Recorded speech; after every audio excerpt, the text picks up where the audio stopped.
میں پشاور گیا تو جماعت میں انہوں نے کہا جی یہاں ایک وکیل صاحب ہیں، تبلیغ والوں کو بہت گالیاں دیتے ہیں۔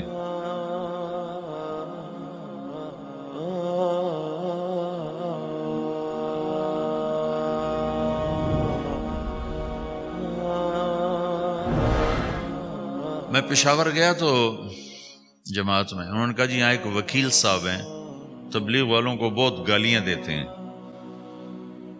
شکل دیکھتے ہی گالیاں دینا شروع کرتے ہیں۔ آپ کے علاقے کے؟ آپ کے علاقے کے؟ میں کہا اچھا ملاؤ۔ پشاور میں رہتا تھا، وکالت کرتا تھا، میرے علاقے کا میاں چنو ایک چھوٹا سا ٹاؤن ہے وہاں کا تھا، میں اس کے قریب تلمبا ایک چھوٹا سا ٹاؤن ہے میں وہاں۔ تو جب ہم ان کے دروازے پر گئے اور نوک کیا تو دروازہ کھلتے ہی انہوں نے وہی کام شروع کر دیا۔ دیکھتے ہی اور کہا میں نے تمہیں کتنی دفعہ کہا ہے، وہ جو مقامی، کہ تبلیغ والوں کو میرے دروازے پر مت لایا کرو۔ تو اب بتاؤ، میں اگر یہ تبلیغ کے رگڑے نہ لگے ہوتے تو میں تو 2 تھپڑ اس کے منہ پہ مارتا، یا مفتی صاحب کی طرف فتویٰ سناتا تو اسلام سے خارج ہو گیا ہے، توبہ کر۔ میں نے اس سے کہا بھائی میں تو تبلیغی بن کے آپ کے پاس نہیں آیا، میں تو اس لیے آیا ہوں کہ مجھے پتہ چلا کہ آپ میاں چنو کے ہیں اور میں تلمبے کا ہوں، تو میں تو اس لیے آپ کو ملنے آیا ہوں۔ تو ایسے ہوا، اچھا آپ تلمبے کے ہو؟ میں نے کہا تلمبے کا ہوں۔ کہو اچھا اچھا اچھا، بڑی مہربانی، فرمائیے۔ میں نے کہا فرمائیے ایسے تو نہیں ہوگا، گھر بٹھاؤ پھر فرمائیے ہوگا۔ تو اس نے دروازہ کھولا، ہمیں بٹھایا، میں نے کوئی تبلیغ کی بات نہیں کی، چائے وائے پلائی۔ تو میرے والد صاحب اپنے علاقے کے مشہور آدمی تھے، تو جب میں نے اپنا تعارف کرایا تو وہ اور خوش ہو گیا، کہا تو آپ کے باپ کا الیکشن تو میں نے لڑا ہے، انہوں کے لیے ووٹ مانگنا۔ تو ایسا خوش ہو گیا، کھل گیا، چائے پلائی، بات چیت ہوتی رہی۔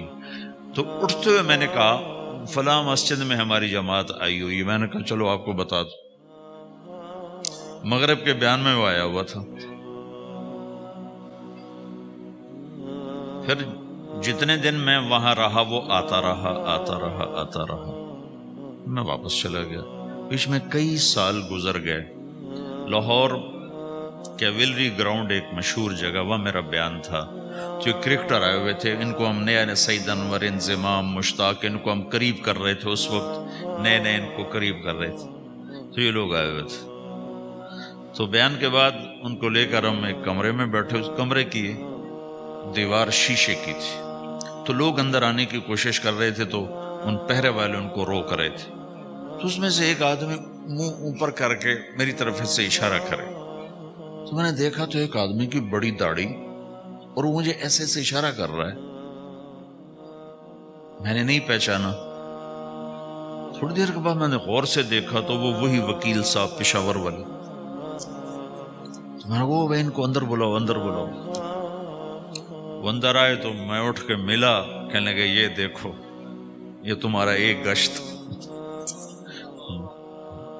میرا وقت بھی لگ چکا ہے، بدنوں کا چلہ لگا ہے یا 3 چلے لگے ہیں۔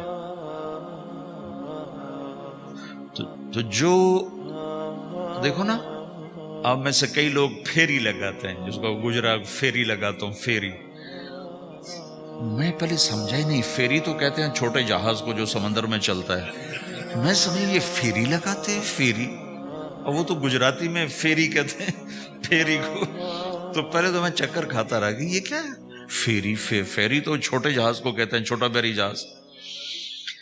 تو پھر بعد میں کسی نے کہا کہ یہ چل پھر کے سودا بھیجا، اچھا پھیری کو پھیری کہہ رہے ہیں، تم خدا کو خدا کر دیتے ہو، خدا کا شکر ہے۔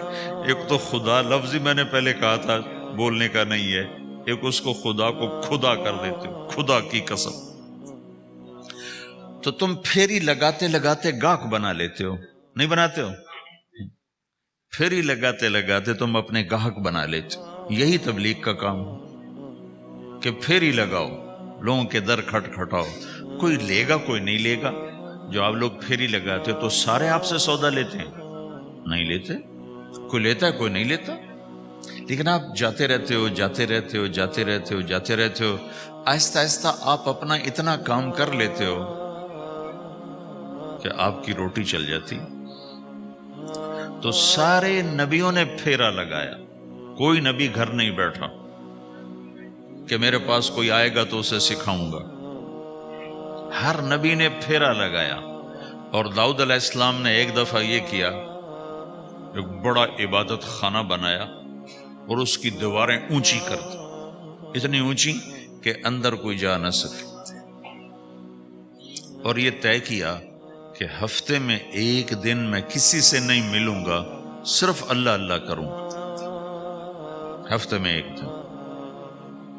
تو وہ پہلا دن تھا, اندر سے تالا لگا دیا اور خود اندر بیٹھ گئے. اور پہلا دن ہے کہ میں آج کسی سے نہیں ملوں گا. تو میرے رب کو یہ بات پسند نہیں آئی کہ نبی کا کام کٹ کے بیٹھنا نہیں ہے, لوگوں میں جانا ہے. تو اللہ تعالیٰ نے انسانی شکل میں 2 فرشتے اندر اتار دیے. اذ تصوروا المحراب ففزع منهم قال لا تخف خصمان بغى بعضنا على بعض فاحكم بيننا. کہا جی حضرت ہمارا جھگڑا ہو گیا ہے, ہم آپ سے فیصلہ کروانے آئے. تو داؤد علیہ السلام ڈر گئے کہ دروازہ بند ہے, یہ آئے کہاں سے؟ دیوار اتنی اونچی ہے کہ اس کے اوپر سے چھلانگ لگا کبھی اندر نہیں آ سکتے. تو یہ کون ہے, آئی کہاں سے؟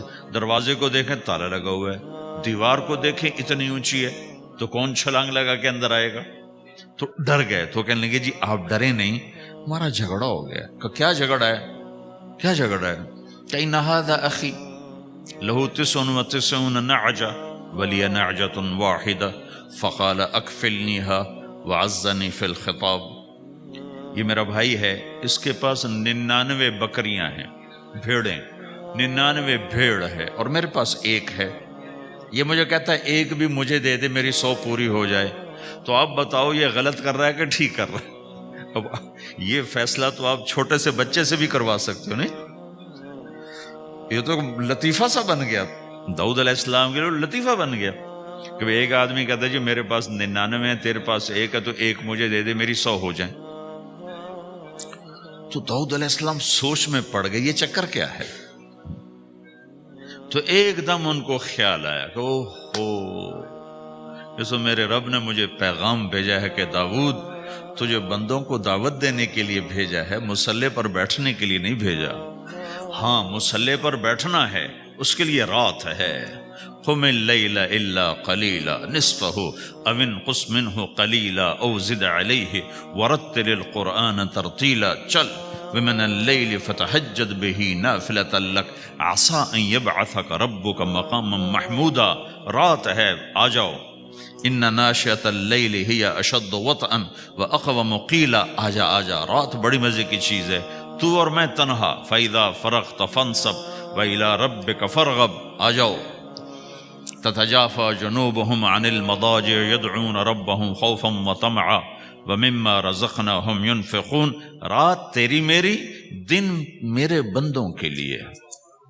نہیں بیٹھ سکتا, تسبیح پکڑ کے نہیں بیٹھ سکتے ہو. تو اس پر داؤد علیہ السلام سجدے میں گرے. آیت سجدہ ہے اس لیے میں نہیں پڑھتا ہوں. سجدے میں گرے اور کہا یا اللہ معافی کر, یا اللہ معاف کر دے, یا اللہ معاف کر دے.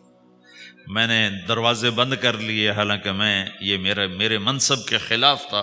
اس پر اللہ سے معافی مانگی. تو چل کے جانا نبیوں کی صفت ہے, یہی ہماری صفت. اس امت کو یہ کام دیا گیا کہ یہ اوروں کے پاس جا کے اپنا سودا پیش کر, اپنوں کو بھی سنبھالے اور غیروں تک بھی پہنچے. نہیں سنتے پھر جاؤ, نہیں سنتے پھر جاؤ, کیونکہ دلوں کا پھیرنا اللہ کے ہاتھ میں ہے. تیرے ذمہ آواز لگانا ہے. اللہ تعالیٰ نے تقسیم کر دی. قم اللیل الا قلیلا, رات اللہ کے پاس آ جا. دن میں کیا کر, ان لک فی النہار سبحا طویلا, تیرا دن میں کام بہت زیادہ ہے. سبحا طویلا, دعوت کے کام کو تیرنے سے تشبیہ دی ہے. سب ہے تیرنے کو کہتے. اللہ کے نبی کا ایک گھوڑا تھا جس کا نام تھا سبحہ، میں نے بتایا تھا پہلے دن. وہ اتنا تیز چلتا تھا جیسے تیر رہی ہوگی، اس لیے اللہ کے نبی نے خود اس کا نام سبحہ رکھا تھا، تیرنے والا. تو تبلیغ کے کام کو تیرنے سے تشبیہ دی کہ آپ نے لمبا تیرنا ہے، اور مکے میں تو پانی کوئی نہیں، تو کہاں تیرنا ہے جی؟ سارے مکے میں پانی کا قطرہ کوئی نہیں زمزم کے کنویں کے سوا، تو تیرنا کہاں ہے؟ یہ اس دعوت کے کام کی بڑی خوبصورت تصویر ہے، سبحا طویلا. حالانکہ اللہ فرماتا ہے ان لک فی النہار شغلا طویلا عملا عظیما جہدا طویلا، لیکن سبحا طویلا. جو آدمی چل رہا ہوتا ہے اگر وہ بیٹھ جائے تو کوئی نقصان تو کوئی نہیں. گاڑی چلا رہا ہے، کہیں گاڑی روک لے تو کوئی نقصان تو کوئی نہیں، تھوڑی دیر سے پہنچ جائے گا.